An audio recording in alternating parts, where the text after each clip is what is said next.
Greetings, Rob Harrell, and I wanted to talk to you for a moment about what it is to be a man, masculinity. I was listening to a Christian talk show, and they were interviewing a woman who had suffered through several miscarriages, and she was emotionally uh, upset even talking about it.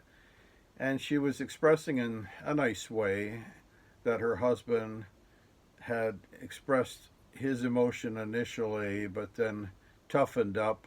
And what caught my attention was that the Christian counselor over the airways seemed to be unhappy with the fact that the husband was a little bit stoic. That's my word, not his.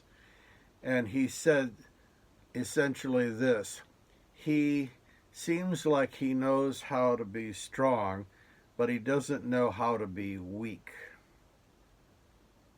As though the answer was not for the husband, who was a Christian, to be strong and supportive of his wife, and it sounded like he was that, but he needed to become very emotionally involved himself. I assume he was thinking, the counselor, that the husband needed to cry more and express himself that way. She said his personality is different than mine, and then I had had enough and turned it off.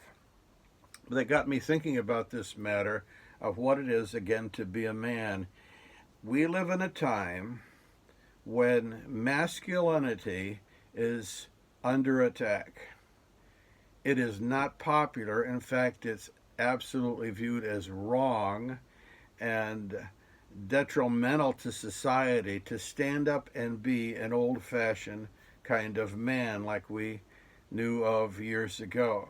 That is something that's toxic, and so there's the term toxic masculinity, which really can't even be defined. It's ludicrous, really, at its base.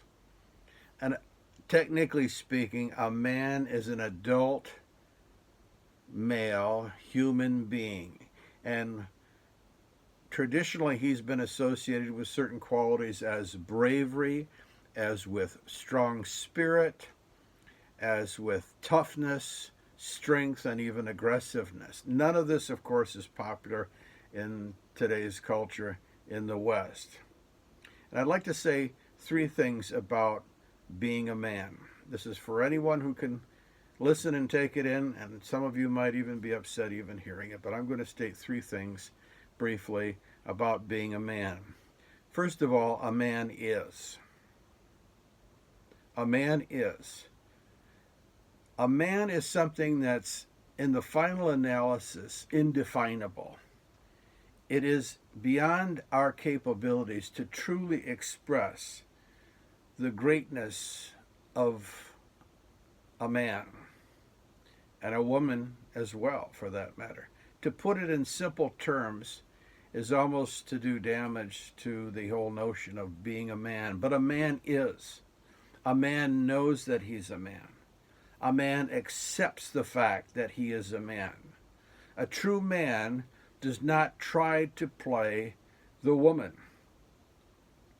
A true man accepts his gender as given by God. There are only two genders, male and female. In the beginning, God created man, both male and female.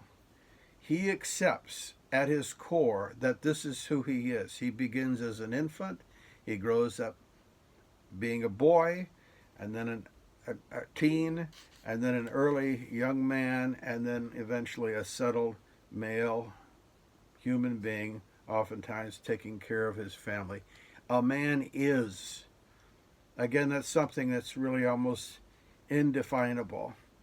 But he knows who he is, and he accepts who he is, and he's proud and not ashamed of who he is. He knows it to his core to such a degree that he will not sacrifice who he is on the altar of popularity or personal pressure or family pressure.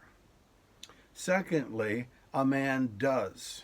What do you mean by that? A man provides for others. Obviously, if he has a family, he provides for his family.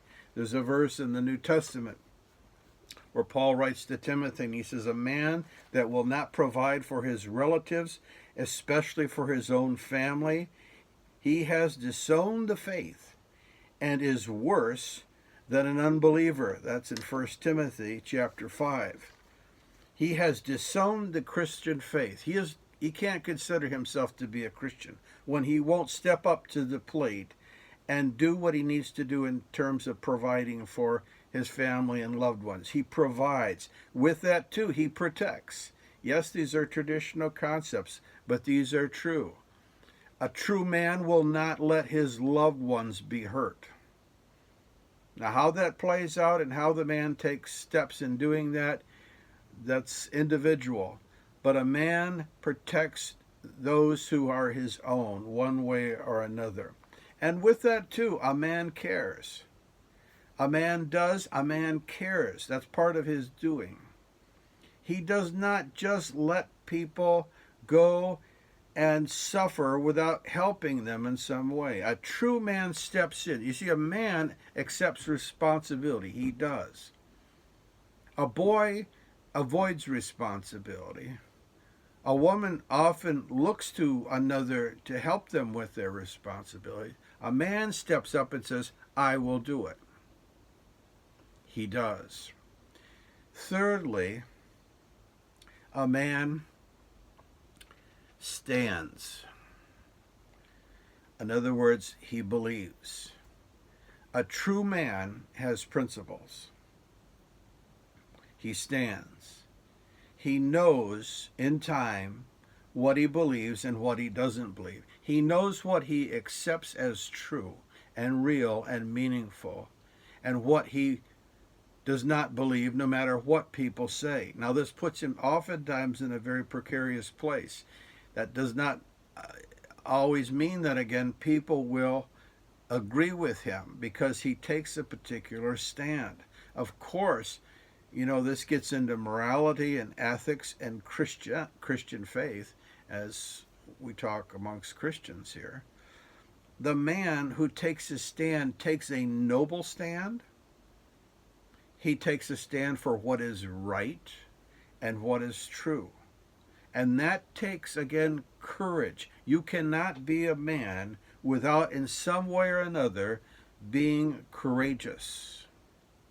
You have to have backbone. You have to stand at times, hopefully not often, but at times forcefully and even against the current, against the caprice and the whims of society, against the emotions and the flare-ups of others and situations. He has to take a noble stand for what is right. And to take that a little bit farther, not only does he stand for that which is noble and true, with that he stands for his God. Now, not all men believe in God. Not all men claim to believe in God. We'll put it that way. But the true man is a man of faith. He is a man who stands as a Christian on the Word of God. And he will not let others push him from his place. Well, that sounds like someone who's just so stubborn and obdurate and unwilling and unbending and narrow, and all the terms come out again, don't they? Again, we're dealing with a culture, we're living in a time where all of this is passé. In fact, it's actually hostile to a progressive thought. It is not hostile. It is right and it is true. And a man has to take his stand no matter what. Winston Churchill said this: a man does what he must in spite of personal consequences, in spite of obstacles and dangers and pressures, and that is the basis of all human morality. He takes again his stand. He does what he must. These are just some brief thoughts again on what it means to be a person who is masculine, a man, a true man, a man of God. May the Lord again help us to understand these things as we live in a day when all this is under assault. May the Lord again give us peace. God bless you.